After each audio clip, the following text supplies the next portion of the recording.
No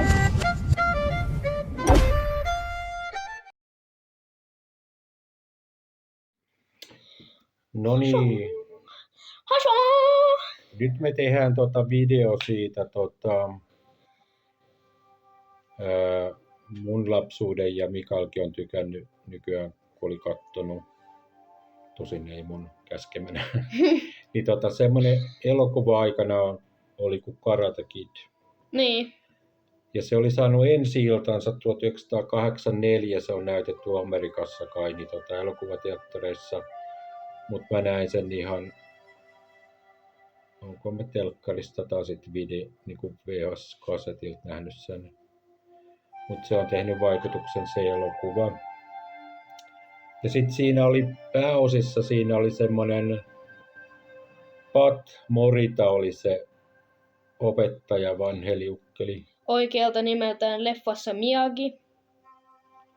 Ja sitten se poika, kuka näytteli siinä, niin oli Daniel LaRusso. Aivan.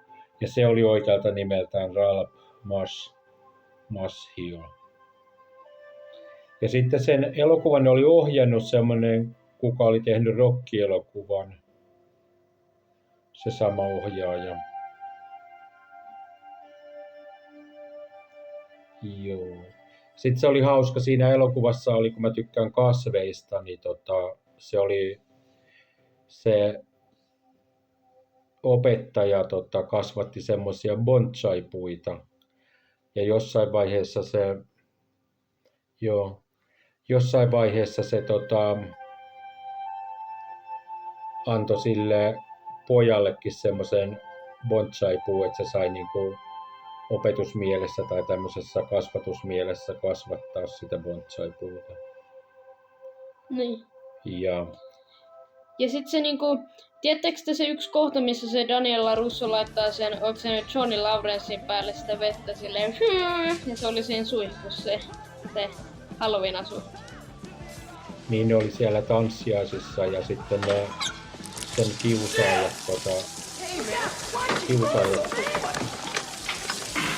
missä ne tuli siellä, niin se Daniel itse se kaatui vettä, niin sitten lähtee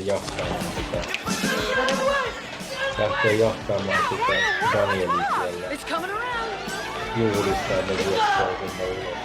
Niin ja sit se niinku yksi tyttö kaataa ne kaikki. Niin. Mut se juttu oli, että sitä Danielin karatea harjoitettiin semmosilla niinku jutuilla, että pise autoon, Vexo. Ja sit sitä harjoitettiin myös semmosilla. Sitten siellä oli semmonen, ne maalasi semmoista aitaa niinku tälleen, semmosella isommalla pensselillä vielä niinku, ja sekin oli semmoista harjoitusta, että ne niinku rannet lihaksia tai jotain harjoitettiin, niin se aidanmaalauskin oli tavallaan niinku sitä karateharjoittelua niinku. Aivan. Mut sit se Miyagi vaan oli silleen, no nyt näytä mulle, Vexon. Sit se Daniel oli silleen, Ja jossain vaiheessa sitten näytti sen, kun ne oli tehnyt kaikkia noita autonpesujuttuja, niin sitten vasta selvisi se, että ne olikin niitä karatetempun harjoituksia kaikki.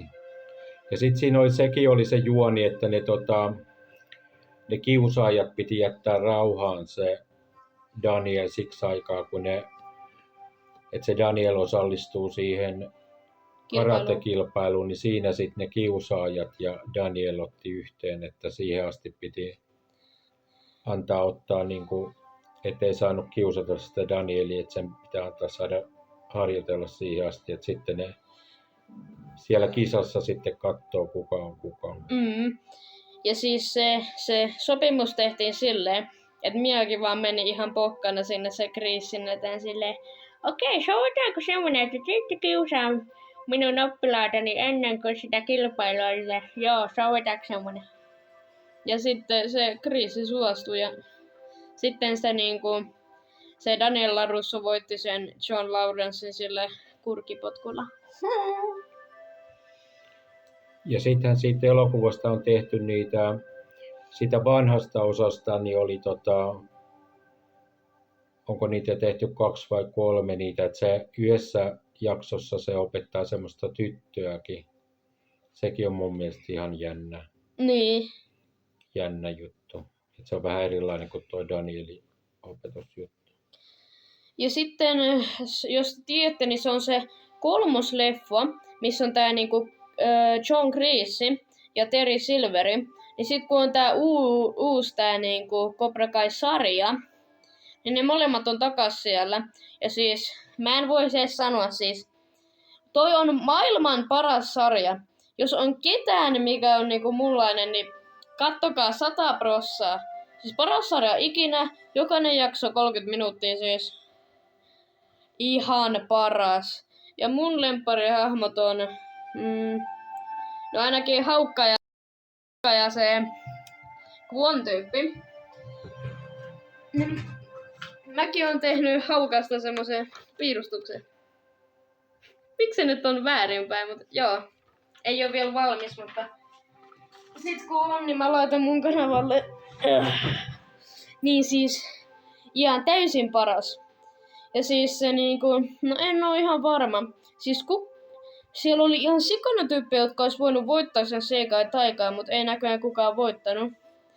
Ja mä en ymmärrä, että siis siellä Season 2 se niinku Haukka oli semmonen ihan sekavoimakas, mutta mä en tiedä mitä siinä Season, oliko se nyt 6 tapahtui, kun se siis vaan sen voimat, se on ihan 100% poissa. Joo, Miyagi on kuollut sinne ja kaikki oppilaat on taas vanhoja ja Johnny Lawrenceista on tullut juoppo. Ja joo, siinä oli kaikki. Joo. Heippa!